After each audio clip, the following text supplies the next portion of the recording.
चलिए, कल एक क्वेश्चन दिया गया था आपको, नहीं, जिसमें लिखा गया था 500 ग्राम 2m NaOH का था ना। तो क्वेश्चन कुछ ऐसा था आपका,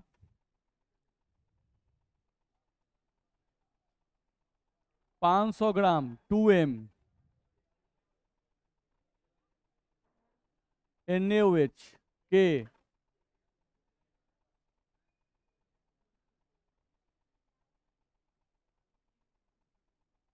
जलीय विलयन में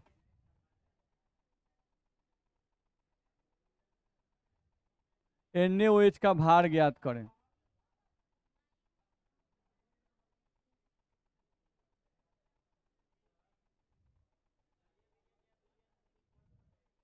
नहीं, कोई फर्क नहीं पड़ता है। जब भी जलीय विलयन लिखेगा तो विलायक जल होगा, और अगर कभी भी विलायक का इंफॉर्मेशन नहीं दिया रहे तो भी जल ही होता है, ध्यान रखना है। चलिए, शांत रहिए और यहाँ ध्यान दीजिए। क्वेश्चन कल का हम लोग का था एक मूललता का कि 500 ग्राम 2m NaOH के जलीय विलयन में NaOH का भार ज्ञात करें। तो एक्चुअली पहले 2m को ढक लेते हैं और 2m को ढक के तब पढ़ते हैं। तो लिख रहा है कि 500 ग्राम NaOH के जलीय विलयन में NaOH का भार बताएं। यानी हम लोग को जलीय विलयन जो है, विलयन में NaOH का भार बताना है। मेरी बात समझ रहा है ना। चलो, अब हम लोग देखते हैं क्या इन्फॉर्मेशन हम लोग को दिया, उस इन्फॉर्मेशन पे काम करते हैं हम लोग। देखा जाए, हम लोग का यहाँ पे 2m लिखा हुआ है, तो पहले समझ के बना लेते हैं। चलो, 2m लिखा हुआ है तो 2 लिख दिए, और मोललता का इकाई होता है मोल पर केजी। बोलो, दिक्कत है? अब मोल पर केजी का मतलब होता है कि 1 केजी विलायक में, 1 केजी विलायक में 2 मोल क्या है? विलय है। तो यहां से ये बात हम समझते हैं, अगर मोललता का मान कहीं 2 दिया हुआ है तो इसका मतलब 2 मोल पर केजी होता है। नहीं, और 2 मोल पर केजी का मतलब हो गया कि 1 केजी विलायक में 2 मोल विलय है। सबसे पहले जो जानते हैं वो लिख दिए।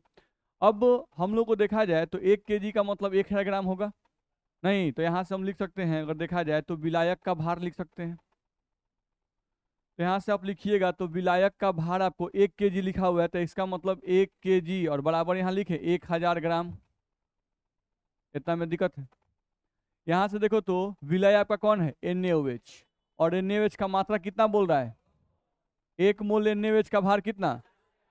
तो 2 मोल का भार 80 ग्राम। तो यहाँ से हम लिख रहे हैं, देखो विलय का भार लिखना चाहते हैं।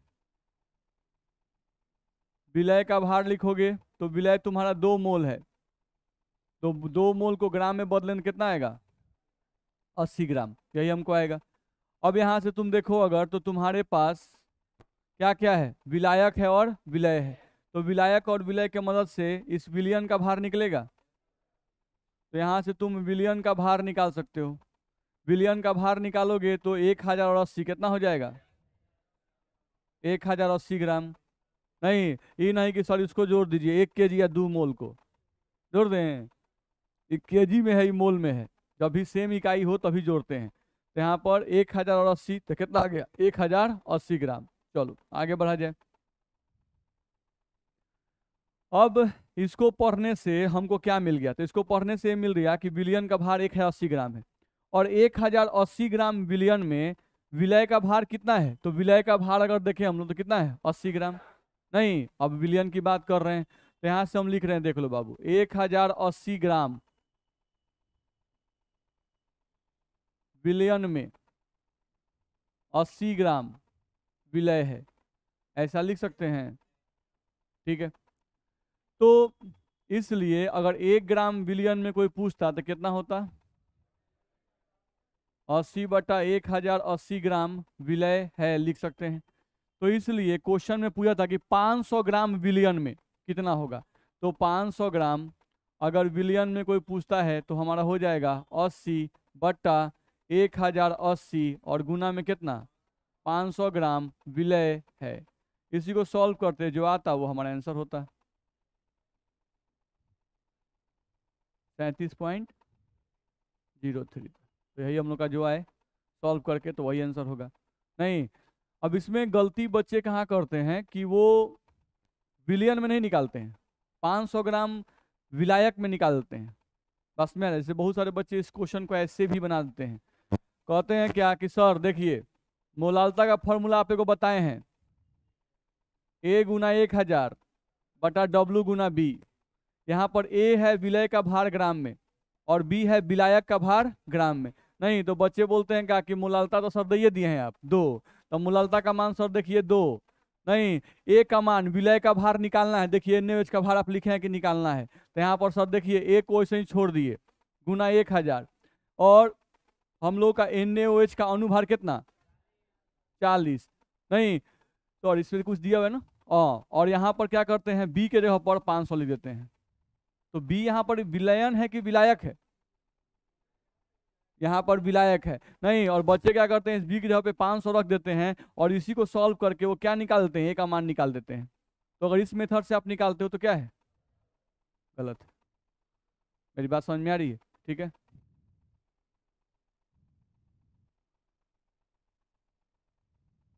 हाँ ये ठीक है, बिल्कुल ऐसे ही बनाएंगे, ध्यान रखना है।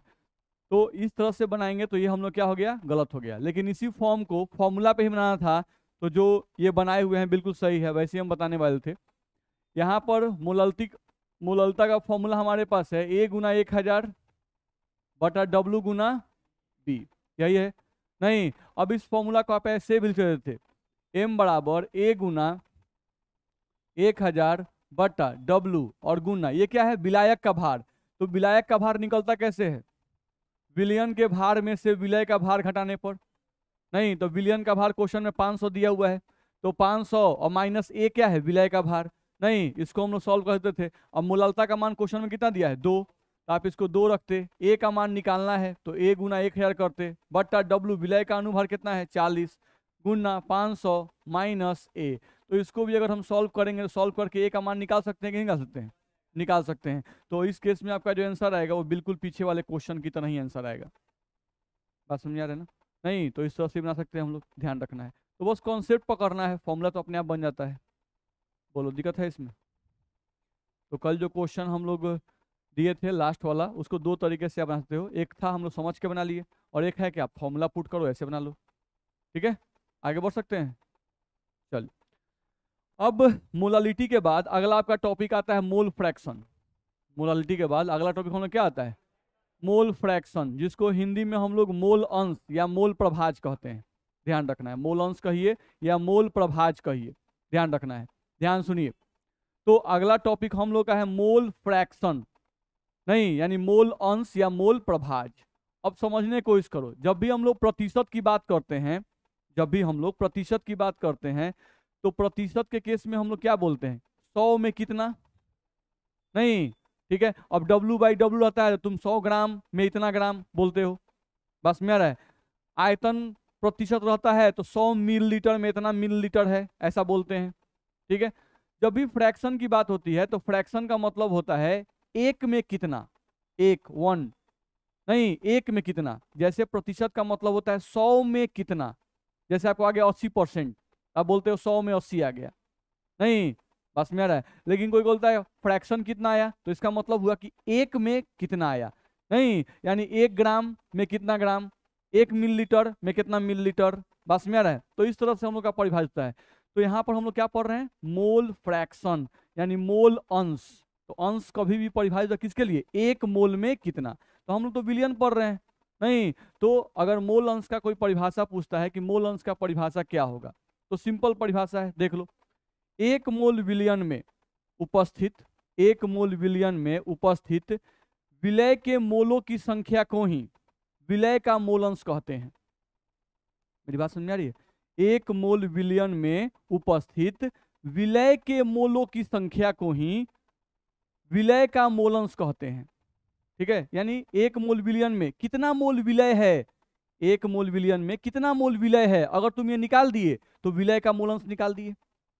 ठीक है, अगर विलायक का मोल अंश बोलना है तो उसी को ऐसे बोलेंगे, 1 मोल विलयन में उपस्थित विलायक के मोलों की संख्या को ही विलायक का मोल अंश कहते हैं। खाली मोल अंश मत बोलिएगा, काम घबरा जाएगा। हम स्पष्ट इसीलिए बोल रहे हैं, ध्यान दिला के। विलय का मोल अंश कब बोलेंगे, कोई बोलता है विलय के मोल अंश का परिभाषा दो, तो इसका मतलब 1 मोल विलयन में उपस्थित विलय के मोलों की संख्या को विलय का मोल अंश कहते हैं। कोई बोलता है विलायक का मोल अंश, तो बस विलय को घसकाओ और विलायक को लगा दो। तो 1 मोल विलयन में उपस्थित विलायक के मोलों की संख्या को ही विलायक का मोल अंश कहते हैं। ठीक है, इन दोनों परिभाषाओं को एक साथ मिला दिया जाए, दोनों परिभाषा को एक साथ मिला दिया जाए और मिला के ऐसे ही बोल सकते हैं कि भाई 1 मोल विलयन में उपस्थित विलय या विलायक, 1 मोल विलयन में उपस्थित विलय या विलायक के मोलों की संख्या को ही विलय या विलायक का मोल अंश कहते हैं। ऐसा बोल सकते हैं? किसी को दिक्कत है? ठीक है, तो समझ गए आप लोग, देख लिया जाए। तो यहां से परिभाषा की बात आती है, तो परिभाषा हम लोग लिखे 1 मोल विलयन में उपस्थित विलय या विलायक के मोलों की संख्या को ही विलय या विलायक का मोल अंश कहते हैं। किसी को परेशानी? जो हम बोले वही लिखा हुआ है। चलिए, मोल अंश को x से दर्शाते हैं। कैसे दर्शाते हैं? x से, ध्यान रखना है। ठीक है, चलो अब मान लो एक बर्तन दिया हुआ है, दिख रहा है? इस बर्तन में 3 मोल क्या है? पानी, और 2 मोल क्या है? ग्लूकोज। पानी का मोल ज्यादा है, इसका मतलब ये क्या है? सॉल्वेंट या विलायक बोले, ये आपका क्या है? विलायक है। और ग्लूकोज का मोल कम है, तो क्या है? विलय है। तो विलायक और विलय आप लिख दिए। नहीं, तो विलायक है 3 मोल, विलय है 2 मोल, तो विलयन का मोल निकाल सकते हैं। यहां से हम लोग विलयन का मोल निकाल सकते हैं। तो विलयन का मोल निकालो, कितना आएगा? 5 मोल। तो यहां से हम लोग विलयन का मोल निकाल दिए। नहीं, अब परिभाषा के अनुसार हम लोग देखें अगर, तो हम लोग को बोल दिया भाई कि यहां से x विलयक, x विलय का मान मान लो हमको निकालना है, हम लोग कह दिया x विलायक का मान निकालना है। ध्यान रखना है। ठीक है, तो चलो हम लोग परिभाषा से बना देते हैं। जैसे यहाँ 5 मोल विलयन है, विलयन कितना है? 5 मोल। तो 5 मोल विलयन में आपका ग्लूकोज कितना मोल है? 2 मोल। तो उसी बात को हम यहाँ लिख सकते हैं। हम लोग यहाँ लिखे कि 5 मोल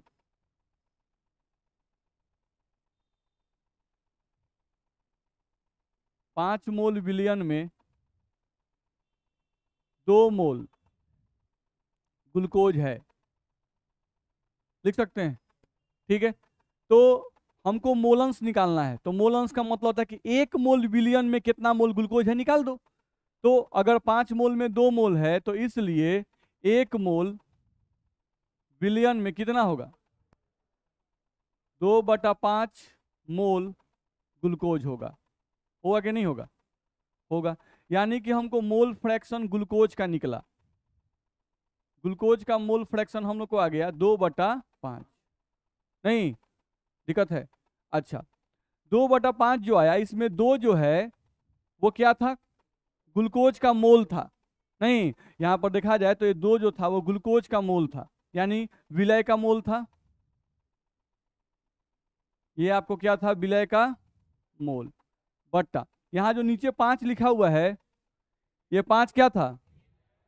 विलयन का मोल था।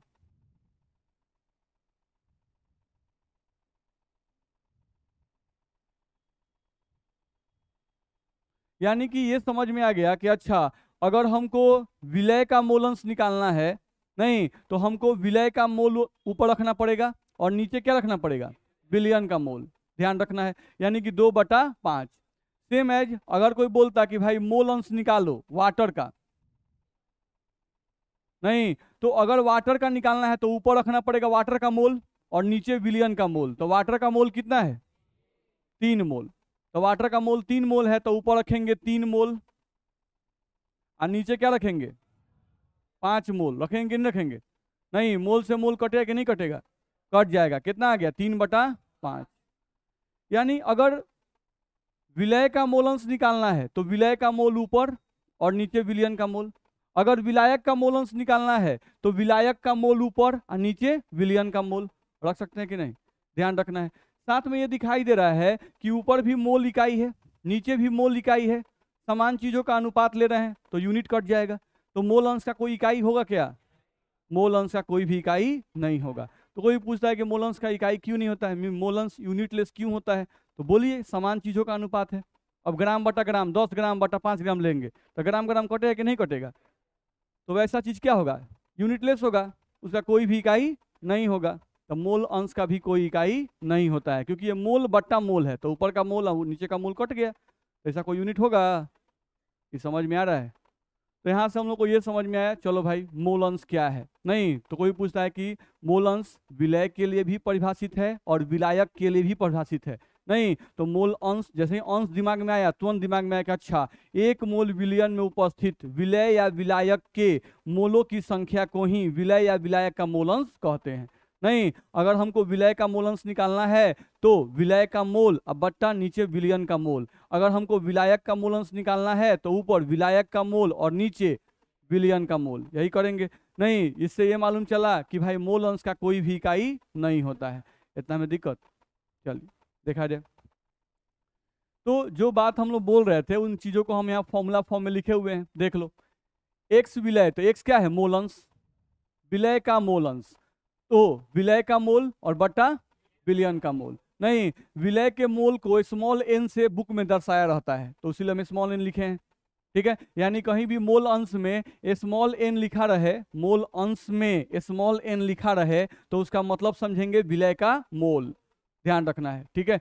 चलो, विलायक का मोल अंश, एक्स मतलब मोल अंश, विलायक, तो विलायक का मोल अंश, एक्स विलायक को ही ना पढ़ेंगे, विलायक का मोल अंश तो हो गया विलायक का मोल बट्टा विलयन का मोल। तो विलय के मोल को स्मॉल एन से दिखाते हैं और विलायक का मोल को कैपिटल एन से दिखाते हैं।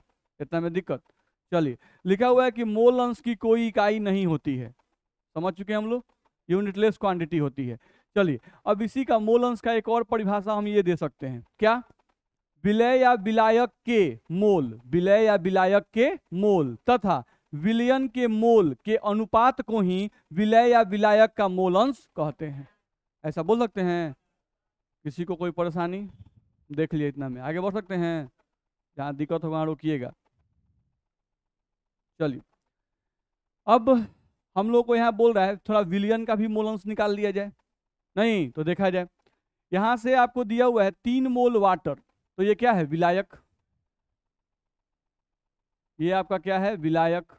और 2 मोल ग्लूकोज, तो ये क्या है आपका? विलय। ध्यान रखना है, अगर हम लोगों को एक्स विलय निकालना है तो निकालने के लिए क्या करेंगे? 2/5 लिखें? बोले तो में दिक्कत है? नहीं, अब हम लोगों को कहता है कि एक्स विलायक निकालना है तो कितना लिखें? 3/5? नहीं, अब हम लोगों को देखा जाए यहां से मोल अंश निकालना है विलयन का, तो विलयन का मोल अंश निकालने का मतलब हुआ कि इन दोनों को जोड़ दें। नहीं, तो अगर हम लोग जोड़ दें 2/5 और प्लस 3/5 तो ये कितना आ जाएगा? 5/, यानी कि याद रखिएगा कि हम लोगों को विलयन का मोल अंश जब भी होगा तो उसका वैल्यू क्या आएगा? 1। ध्यान रखना है, तो याद रहे यहां पर कि एक्स विलयन, यानी कि विलयन का मोल अंश का मान हमेशा कितना होता है? 1 होता है। ये बात हम लोग को ध्यान में रखना होगा। चलो, तो विलयन के मोल अंश का जो वैल्यू है वो हम लोगों का 1 होता है, समझ में आ गया? ठीक है, इसका मतलब ये भी हुआ कि अच्छा, यानी कि मोल अंश विलय का और प्लस मोल अंश विलायक का, इसका जो वैल्यू है वो हमेशा क्या होगा? 1 होगा। नहीं तो कभी कभी ऐसा होता है कि क्वेश्चन में आपको विलय का भी मोल अंश निकालने के लिए कहेगा और विलायक का भी मोल अंश निकालने के लिए कहेगा। अगर हमको विलय का मोल अंश निकल गया तो विलायक का मोल अंश निकालने के लिए 1 में से घटा नहीं देंगे। समझ में आ रहा है ना? तो ये हम लोग को ध्यान में रखना होगा। तो यहाँ से हम लोग को ध्यान रखना है कि क्या हम लोग को ध्यान रखना है?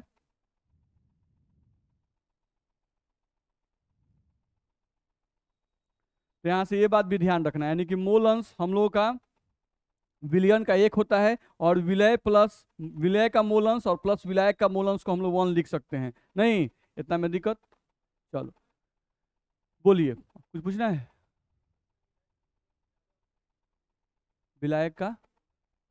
विलायक का मोल अंश सामान्यतः ज्यादा होना चाहिए, बस में रहे ना?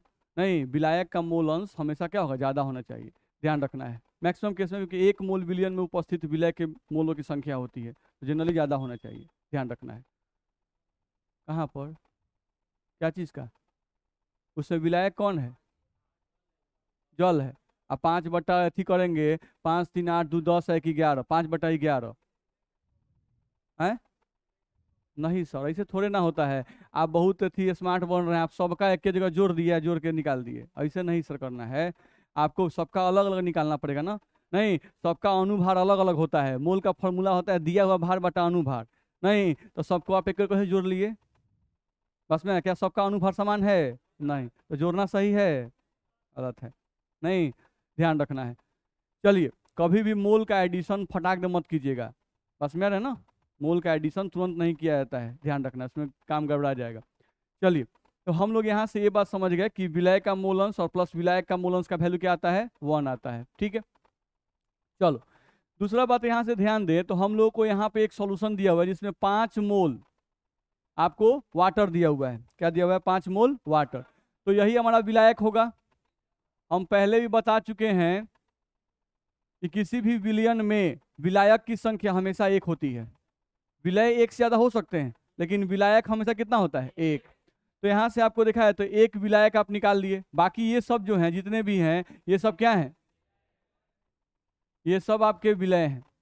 तो एक बर्तन दिया जिसमें आपको 5 मोल पानी दे दिया, 3 मोल चीनी दे दिया, 2 मोल NaCl दे दिया, 1 मोल ग्लूकोज दे दिया। नहीं, थोड़ा नींबू भी डाल देता था और थोड़ा खट्टा मीठा हो जाता, नहीं होता? बस में रहा है। तो यहाँ से हम लोग का ये विलायक हो गया, बाकी सब क्या है? विलय है। अब यहाँ से हमको विलयन का मोल अंश निकालना है। ध्यान सुनिए, हम लोग को विलयन का मोल अंश यहाँ पर निकालना है। तो हम लोग को पहले मोल फ्रैक्शन वाटर का निकालना पड़ेगा। तो मोल फ्रैक्शन वाटर का निकालना है तो वाटर का मोल कितना? 5 बट्टा विलियन का मोल। तो विलियन का मोल तो सबको जोड़ के मिलेगा, तो 5 3 8 2 10 और 1 11। यहाँ हम लिख देते हैं एक बार कि विलियन का मोल भाई हमको कितना है? 11। तो विलियन का मोल बराबर कितना है? तो 11 मोल है। ठीक है, तो अगर जल का मोल अंश निकालना है तो 5/11 लिखेंगे। अगर हमको मोल अंश शुगर का निकालना है, नहीं तो शुगर का मोल कितना? 3 अब बट्टा में 11। अगर हम लोगों को मोल अंश निकालना है NaCl का तो क्या करेंगे? 2/11। अगर हमको मोल अंश निकालना है ग्लूकोज का तब हम क्या करेंगे? 1/11, यही ना करेंगे। ध्यान रखना है। अब हमको निकालना है मोल अंश विलयन का, सॉल्यूशन का, तो सबको जोड़ देंगे। नहीं तो आप जोड़ के देख लीजिएगा, आपको 11/11 आएगा। वैल्यू क्या आएगा? 1। यानी यहाँ से एक कॉन्सेप्ट हम लोग को ध्यान रखना है कि आपको कोई भी विलयन दिया रहे उसमें कितने भी विलय रहें, नहीं कितने भी उसमें विलय रहें, ध्यान रखना है मोल अंश विलयन का हमेशा क्या आएगा? 1 आएगा। ये ध्यान रखना है। ठीक है, इसमें कोई दिक्कत नहीं ना है। चाहे कितने भी प्रकार के आपके विलय दिए रहें, विलयन का मोल अंश हमेशा 1 आएगा, क्योंकि सबको जैसे ही सबका मोल अंश जैसे ही आप जोड़िएगा वो जोड़ के वैल्यू क्या आएगा? 1। नहीं, यह हम लोग कहें कि सर तो आप डेफिनेशन ही है, नहीं 1 मोल विलयन में उपस्थित, बस में आ रहा है तो हमेशा उसका वैल्यू क्या आएगा? 1 ही आएगा। ध्यान रखना है। दूसरा बात क्या ध्यान रखना है कि मोल अंश विलय का अगर दिया हुआ है, मोल अंश अगर विलय का दिया हुआ है तो इसका वैल्यू हमेशा 1 से कम होगा। नहीं, क्योंकि 1 में कितना आप निकालते हैं, तो 1 में कितना, तो इसका मोल अंश का वैल्यू विलय का हमेशा 1 से कम आएगा। यानी कभी मोल अंश का क्वेश्चन आप बना रहे हो, नहीं और विलय का मोल अंश निकालने के लिए क्वेश्चन सर दिए, सर का आ गया 200, आपका सर का नहीं आया, आपका आ गया। हम लोग का क्यों आएगा? आप लोग का आएगा 200 300, विभिन्न प्रकार के आंसर तो आप लोग बताते हैं कि हम बताते हैं। नहीं तो विलय का मोल अंश 200 आ गया, तो समझ जाइए कि जब भी आपका 1 से ज्यादा वैल्यू आ गया तो इसका मतलब समझ जाइए कि आंसर क्या है? गलत है। विलय का मोल अंश हमेशा 1 से कम आएगा। नहीं, या विलायक के मोल अंश का वैल्यू भी क्या आएगा? उसका वैल्यू भी हमेशा 1 से कम आएगा, क्योंकि आप 1 में कितना है ये निकालते हैं। मोल अंश का मतलब ही है 1 में कितना, तो 1 में कितना तो 1 से कम ही ना होगा भाई। ध्यान रखना है, तो ये ध्यान रखना होगा। साथ साथ ये भी ध्यान रखिएगा, नॉर्मल बात है कि विलायक का मोल अंश जनरली ज्यादा होता है किससे? विलय के मोल अंश से। तो ये सब भी सिंपल सिंपल बात है जिसको आप ध्यान में रखिएगा। बोलो, दिक्कत है किसी को? आगे बढ़ सकते हैं? चलो, तो ये बात हम लोग को समझ में आ गया। अब चलो फिर उसी फॉर्मूला को लिखा गया है। ज्यादातर क्वेश्चन जो आएगा ज्यादातर क्वेश्चन जो आएगा वो विलय के मोल अंश पे ही आता है, ज्यादातर क्वेश्चन विलय के मोल अंश पे ही आता है। तो जैसे x मतलब मोल अंश, विलय यानी विलय का मोल अंश, तो विलय का मोल अंश का फॉर्मूला भी पढ़ाए थे, विलय का मोल बटा विलयन का मोल, यही ना होता है। चलो हम उसी को फिर यहाँ उतार दिए, विलय का मोल अंश बराबर विलय का मोल उतार दिए, नहीं अब विलयन का मोल है तो विलयन का मोल का मतलब तो विलय का मोल प्लस विलायक का मोल लिख सकते हैं। नहीं अभी हम थोड़ा देर पहले लिखे थे, देखो बाबू कि विलय का मोल को स्मॉल n से दर्शाते हैं और विलायक का मोल को कैपिटल N से दर्शाते हैं, बताए थे। तो इसी फॉर्मूला को, ये जो फॉर्मूला है इसको n के रूप में लिखना हुआ तो ऐसे नहीं लिख सकते हैं, नहीं विलय का मोल अंश बराबर विलय का मोल, तो विलय के मोल को स्मॉल n से दिखाना है तो देखो हम ऊपर स्मॉल n लिखे हैं, नहीं फिर विलय का मोल फिर से आ गया तो फिर स्मॉल n आ गया, प्लस विलायक का मोल, तो विलायक के मोल को कैपिटल N से दिखाते हैं तो इसलिए फॉर्मूला लिखा गया कैपिटल N। तो विलय का मोल अंश बराबर स्मॉल n बट्टा small n plus capital N, और इस स्मॉल n और कैपिटल N का मतलब आप समझ रहे हैं, दिक्कत है तो बुक में हम लोग को इस तरह से फॉर्मूला लिखा रहता है तो आपको ध्यान रहेगा, किसी को दिक्कत। चलिए आगे बढ़िए। यहां से अगर देखा जाए तो विलय का मोल अंश का फॉर्मूला आ गया विलय का मोल बट्टा विलय का मोल प्लस विलायक का मोल, यही फॉर्मूला है। चलो अगर विलय का मोल लिखा हुआ है तो विलय के मोल का फॉर्मूला हम लोग पढ़े हुए हैं, क्या फॉर्मूला होता है, विलय का दिया हुआ भार जिसको W1 से दिखाया गया है बट्टा विलय का अनुभार जिसको M1 से दिखाया गया है, ठीक है। तो विलय के मोल का ये फॉर्मूला नया सीख रहे हैं कि पहले सीखे हैं, पहले सीख चुके हैं। चलो अब विलायक का मोल निकालना है तो विलायक का दिया हुआ भार जिसको W2 माना गया है, नहीं बट्टा में विलायक का अनुभार जिसको क्या माना गया है, M2 माना गया है, नहीं यानी इस स्मॉल n के जगह पे हम लिख सकते हैं W1 बटा M1, और इस कैपिटल N के जगह पर हम लिख सकते हैं, इस कैपिटल N के जगह पर W2 बटा M2 लिख सकते हैं ना। तो वही चीज तो लिखा गया है, देख लो विलय का मोल अंश बराबर स्मॉल n ऊपर है तो उसके जगह पर लिखे हैं W1 बटा M1 बट्टा, फिर यहाँ पर देख लो स्मॉल n है तो स्मॉल n की जगह पर W1 बटा M1 तो फिर से लिखा गया W1 बटा M1, प्लस यहाँ पर कैपिटल N है तो कैपिटल N की जगह पर क्या लिखेंगे W2 बटा M2, तो देख लो लिखा गया है W2 बटा M2।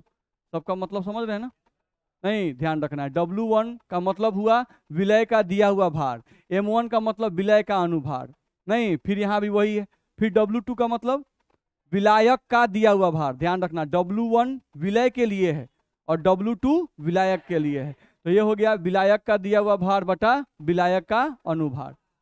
बोलो दिक्कत है। तो ये जो स्मॉल n बटा small n plus capital N लिखा हुआ था उसी फॉर्मूला को ऐसे लिखने में दिक्कत है, किसी को दिक्कत नहीं ना है। चलिए आगे बढ़े। अब आता है बारी तनु विलयन का, नहीं तो तनु विलयन के लिए आप जानते हैं बढ़िया से कि तनु विलयन एक ऐसा विलयन होता है जिसमें विलायक के सापेक्ष में विलय की मात्रा क्या होती है, 0 होती है लगभग, नहीं तो किसके सापेक्ष में, विलायक के सापेक्ष में, जब विलायक से विलय की तुलना की जाएगी तब ध्यान रखना है, ऐसे विलय 0 नहीं है, बस मेरा ऐसे विलय 0 नहीं है, नहीं जैसे चीनी का 2 दाना आप उठा के ऐसे मुंह में डाल लें तो आपको मीठा जरूर महसूस होगा, लेकिन उस चीनी के 2 दाने को अगर आप पूरे 1 गिलास पानी में डाल दिए तो भले मिठास खत्म हो गया, बस में आ रहा है। तो चीनी का 2 दाना अगर अकेला है तो मीठा है नहीं, यानी वह एहसास करा देगा, लेकिन जब किसी के सापेक्ष में उसको आप ले रहे हैं तब तो उसकी मात्रा 0 हो जाती है, ध्यान रखना है, ठीक है। तो यहाँ पर वही हम लोग को देखना है। चलो अभी हम लोग विलय के मोल अंश का फॉर्मूला पढ़े थे, स्मॉल n बट्टा small n plus capital N। अगर क्वेश्चन में लिखा रहे कि भाई विलयन तनु है, क्वेश्चन में लिखा रहे कि विलयन क्या है, तनु है, तो अगर तनु विलयन रहे तो उस केस में देख लो विलय का मोल और प्लस विलायक का मोल बराबर विलायक का मोल होगा, क्यों, क्योंकि ये वैल्यू क्या हो जाता है 0, विलायक के सापेक्ष में इसका वैल्यू क्या होता है 0, जब विलयन तनु रहता है तब।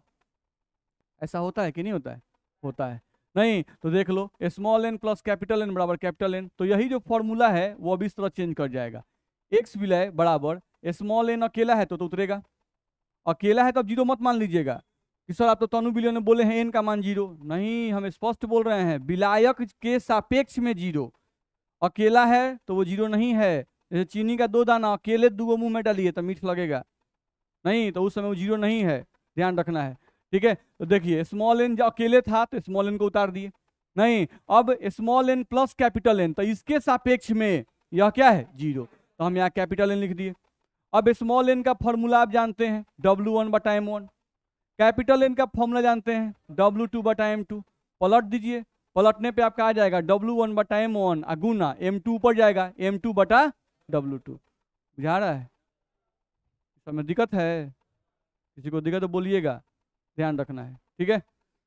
चलिए अब आ गया, बनाया जाए क्वेश्चन।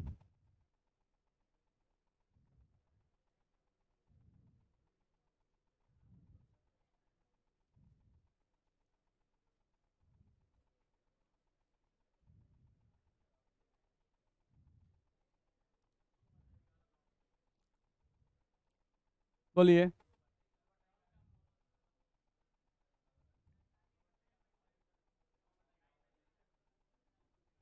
अभी तो तुम 2/11 बोला है?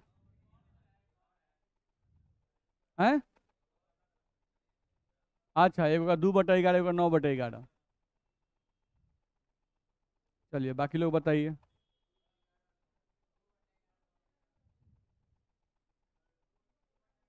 2/11 और 9/11। चलिए 4-5 आदमी तो बता दिए, 2/11 और 9/11।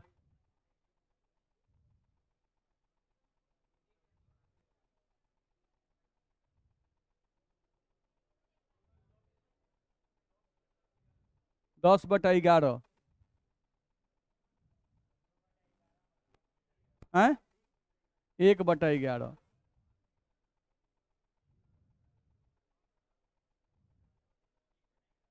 आप अपना बोलिए ना, आप काहे बेचैन हो गए? यही ना? हाँ ठीक है, जिसका जो आ रहा है वो अपना बोल रहा है। चलिए 2/11 9/11 के पक्ष में कितना लोग हैं? चलिए कुछ लोग हैं। और ये 10/11 1/11 के पक्ष में एक बच्चा, दो बच्चा, तीन बच्चा, बहुत कम लोग हैं इसके पक्ष में, एक और बच्चा। नहीं, देखा जाए तो यहाँ से हम लोग को देखा जाए, बना के देखा जाए, हम लोग को, शांत रहिए, यहाँ ध्यान दीजिए, हम लोग को दिया हुआ है 20 ग्राम NaOH और 90 ग्राम जल, ठीक है। तो ये तो पता है कि NaOH क्या है, विलय, तो विलय का भार दे दिया हुआ है। ये क्या है, विलायक, जल दिया है तो जल हमारा क्या है, विलायक, ठीक है। लिखा भी हुआ है 20 ग्राम NaOH 90 ग्राम जल में, नहीं तो लैंग्वेज से पकड़ ले रहे हैं हम लोग कि जल में घुलाया गया, जल हमारा क्या है, विलायक, और NaOH क्या है, विलय, ठीक है।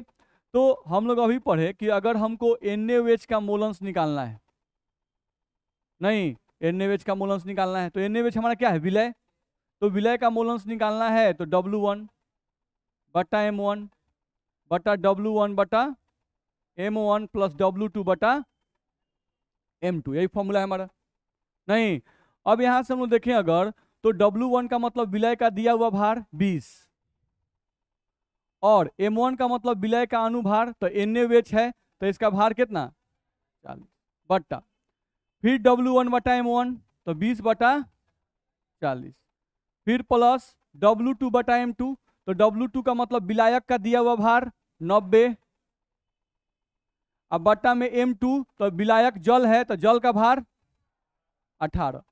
बोलो दिक्कत है? नहीं, अब यहां से काटते तो 20 दूना 40, 20 दूना 40, 18 पचे 90। तो अगर हमको मोल अंश NaOH का निकालना है, नहीं तो हम लोग का आ गया 1/2, तो यानी 0.5 लिखें, बट्टा फिर 1/2 0.5, आप प्लस में क्या लिखेंगे 18 पचे 90 यानी कि 5। बोलो दिक्कत है? तो यहाँ से हम लोग देखें अगर, तो हम लोग का यहाँ पे आ गया 5 ऊपर और नीचे आ गया 5.5, यही ना है, 0.5 बट्टा 5.5। तो यहाँ से अगर देखें हम लोग दशमलव उड़ाएंगे तो 5/55 आएगा, नहीं तो 5/55 को काटेंगे 5 से तो ये क्या आएगा 1/11। तो यहाँ से 1/11 NaOH का मोलंस निकल गया, यानी विलय का मोलंस निकल गया। अब जब विलय का मोलंस निकल गया बाबू, तो तुमको जल का मोलंस निकालना है H2O का, तो हम लोग क्या करेंगे 1 माइनस मोलंस किसका, NaOH का, घटा देंगे। तो यहाँ से 1 और माइनस 1/11 कर लेंगे, तो 1/11 करेंगे, तो 11 में से 1 गया 10, 10/11 ये आ जाएगा। तो इस तरह से आपको मोल अंश निकल गया जल का भी, और आपको मोल अंश निकल गया NaOH का भी। तो ये जो आंसर था वो सही था। नहीं, 1/11 और 10/11। अब हई कैसे आया था? तो ये लगता है कि भाड़े को जोड़ दिए थे लोग। नहीं, 90 या 20 110, नहीं तो 20/110 एगो 90/110 काट दिए, खूब बढ़िया से आ जा रहा है। नहीं तो गधा सब ये मोल में दिया हुआ है, ग्राम में दिया हुआ है, तो पहले इकाई पर भी ध्यान रखना है। नहीं, सर तो बताए हैं कि भाई विलय और विलायक को जोड़ दो। नहीं, जब विलय का निकालना है तो विलय को ऊपर कर दो और विलयन का नीचे कर दो, तो इसलिए बड़ा आराम है। नहीं, फटाफट जोड़ दिया जाए, 20 और 90 बन जाएगा। तो मोल में ना बोला गया है, भार दिया रहे तब W1/M1 बटा W1/M1 प्लस W2/M2 ये बोलना है। दिक्कत है इसमें? चलिए, तो देख लीजिए, कहीं किसी को दिक्कत हो तो पूछ सकते हैं।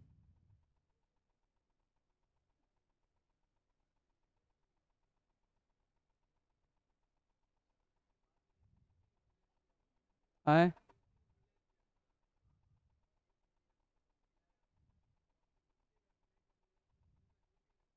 क्या चीज का? हाँ, तो मोलन्स निकालेंगे पहले। हाँ, तो जब तीनों का मोलन्स आप ऐड करके बताएंगे, नहीं तो उसके, मेरा बात समझिए, तीनों का हम लोग मोलन्स ऐड करके बताए, नहीं, और आप विलायक का मोलन्स बता रहे हैं, तो आपको जब भी विलायक कंपेयर करना होता है तो हमेशा विलायक को सिंगल सिंगल विलय से कंपेयर किया जाता है, कभी भी ओवरऑल विलय से कंपेयर नहीं किया जाता है। बस में रहता है, ध्यान रखिएगा, एक चीज कितने चीजों को घुलाए रहती है, तो वो विलायक है। नहीं, अब आप सबको एक तरफ खड़ा कर दें, बस में आ रहा है, जैसे एक आदमी का मजबूती चेक करना है तो भाई एक ही आदमी से लड़ाइए। नहीं, एक आदमी को मजबूती खड़ा करना है और 100 आदमी को भिड़ा दिए हैं, बोलिए सर कौन मजबूत है? कैसे होगा भाई? हावी हो जाएगा ना। नहीं, तो आप सबको इकट्ठा करके एक बार मत डालिए उस पर। कभी भी विलायक वो होता है जिसका हर एक विलय के मोलन से क्या हो, ज्यादा हो।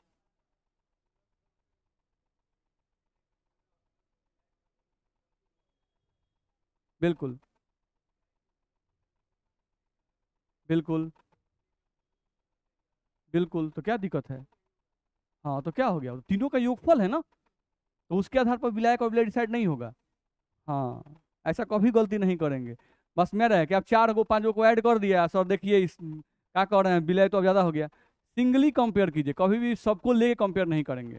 नहीं, नहीं तो हम लोग का सारा डेफिनेशन ही घचपच होने लगेगा। बस मेरा है, तब तो ये कहना ही गलत हो गया बुक वाले का कि भाई किसी भी विलियन में विलायक सिर्फ एक होता है। नहीं, अगर हम लोगों का पूरे को आप एक जगह ले लिए और उसका मूल्य ज्यादा निकाल दिए, तो ये बताइए कि उस सब को मिला के आप विलायक कह दीजिएगा, तो हमको ही बताइए उसमें से कौन विलायक? नहीं, जब कोई भी पार्टी चुनाव जीतती है, नहीं, अगर सिंगल पार्टी जीती तब तो एक आदमी मालिक है। नहीं, अब बहुत सारी पार्टियां मिल के चुनाव जीत गई, कौन चीफ मिनिस्टर बनेगा? चीफ मिनिस्टर कौन बनेगा? सब जन छोटका होगा, जनों का दुइयो को सीट होगा ना, तो उन्होंने कहा कि मेरा हम 2 को निकाले के आप घसकिएगा, तो हम ही को बना दीजिए।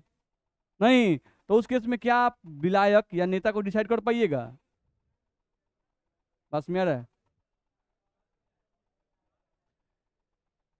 चलिए, अब शेर भी बेचारा अकेला रहता है, अकेला है तो ताकतवर है।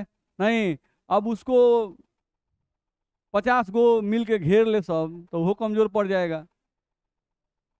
चलिए, इसको बनाइए, 10% W/W के विलियन में H2O2 का मोलंस ज्ञात करें।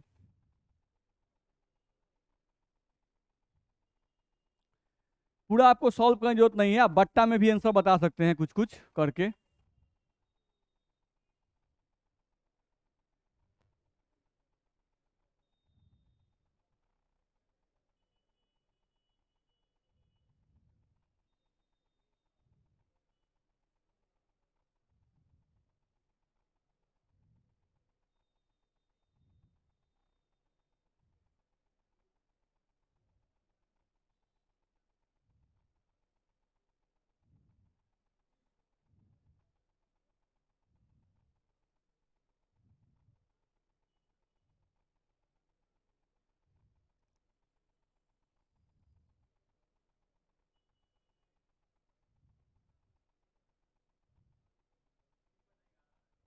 है 1/11।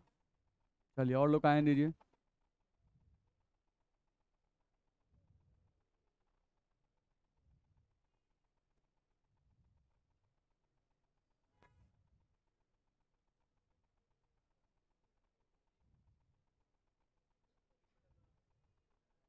है 1/374। एगो 1/11 आया है, एगो 1/374। 1/10।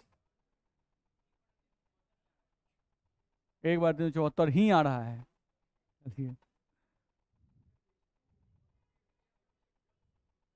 हाँ H2O2 जो है ना वो हमारा विलय है, और H2O का इंफॉर्मेशन नहीं दिया रहे तो विलायक हमारा जल हो जाता है। हैं 1/358। अब बताइए कि अलग अलग आंसर मेरा आता है कि आप लोग का आता है। बोल रहे थे कि आपका आएगा। हैं 1/10। आपका 1/10। 1/18। देखिए 1/18। चलिए देखिए अब बनाया जाए। ध्यान दीजिए, इधर ध्यान दीजिए सब लोग, बात कम करना है। 1/18। चलो ध्यान दीजिए यहाँ पर हम लोग को लिखा हुआ है 10% W/W। तो 10% W/W का मतलब हुआ कि 100 ग्राम विलियन में 10 ग्राम विलय है। नहीं, तो इसको पढ़ते हैं अगर तो हम लोग को मिल रहा है कि 100 ग्राम।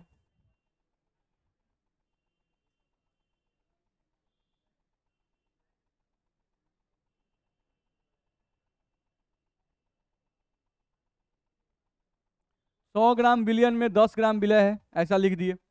अब इसको पढ़ने से क्या मालूम चला कि विलियन का भार कितना है और विलय का भार, यहां से विलायक का भार निकाल सकते हैं ना। तो यहां से विलायक का भार पहले निकाल लेते। तो 100 - 10 कीजिएगा, 90 ग्राम आएगा। इसमें दिक्कत है? बात नहीं कीजिए। जब हम वो बताने लगे तो उसमें बात नहीं करना है, यहाँ ध्यान देना है। बात करते हुए हम देखिए, आपको लग रहा है कि अच्छा सर तो बोल देते हैं, नहीं पीटते नहीं है। इतिहास गवाह है। नहीं, कभी भारी पड़ जाएगा आपको, इसलिए सावधानी पूर्वक यहाँ ध्यान दें। बस मेरा चेतावनी दिया जा रहा है, दिया जा रहा है, आपको नहीं ध्यान जा रहा है। किसी दिन दिमाग ठीक नहीं रहा, पिटा जाइएगा बिना मतलब का। आपको लगेगा कि हम तो तनी मनी बतियाए थे सर ढेरे पीट दिए। तो इसमें मेरा दोस्त मत दीजिएगा, बार बार चेतावनी दे रहे हैं, फिर बाद में मेरा दोस्त मत दीजिएगा। ठीक है। और उस समय ध्यान रखिएगा, गिनती करके नहीं पिटाया जाता है। जब पकड़ाइएगा एकाएक झटका में तो उसमें बिना गिनती के पिटा जाइएगा। चलिए, विलायक का भार 100 - 10 कितना आ गया? 90 ग्राम। चलिए, दूसरा पॉइंट हम लोग को यहाँ पर ध्यान रखना है कि हमको NaOH का निकालना है। NaOH है ना, नहीं H2O2, सॉरी H2O2 है, निकालना है। फॉर्मूला हमारे पास है W1/M1 बटा W1/M1 प्लस W2/M2, यही फॉर्मूला है। अब अगर हम लोग को मोल अंश निकालना है H2O2 का, नहीं तो H2O2 का दिया हुआ भार 10, नहीं इसका अनुभार 34 होगा ना, इसका 2, 16 - 32 है 2 34, फिर बट्टा में 10/34 प्लस W2 का मतलब विलायक का भार 90, और बट्टा में कितना 18, क्योंकि विलायक नहीं दिया होता है तो विलायक क्या मानते हैं? जल, और जल का अनुभार कितना 18, यही हम लोग का होगा। तो यहां से अगर मोल अंश H2O2 का लिख रहे हैं तो यहाँ से आप कुछ काट सकते हैं, जैसे 2 से काटिएगा तो 2 × 5 = 10 और ये 17, नहीं 2 से काटिएगा तो ये 5 और 2 से ये 17, 2 सॉरी 18 से काटिए 18 × 5 = 90।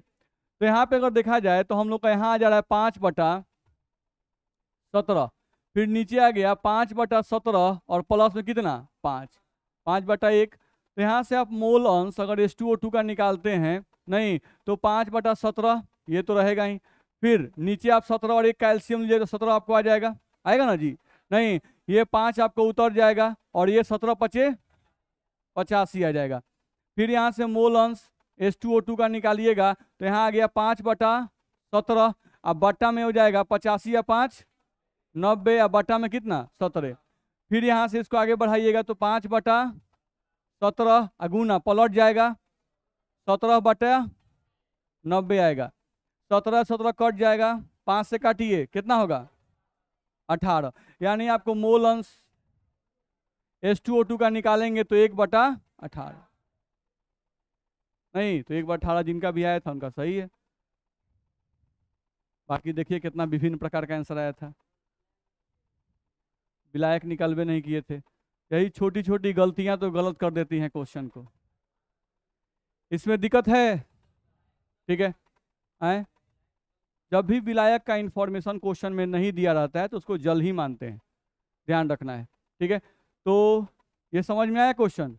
ठीक है, अब इसमें कुछ क्वेश्चन जो है एक्स्ट्रा इसमें दिए गए, तो उन सभी क्वेश्चन को ट्राई करके जरूर आइएगा, जो फंसेगा वो पूछिएगा तो मोल अंश जल्दी खत्म हो जाएगा। ठीक है, तो सभी लोग क्वेश्चन जो इसमें जाएगा पीडीएफ में उसको बना के लाएंगे।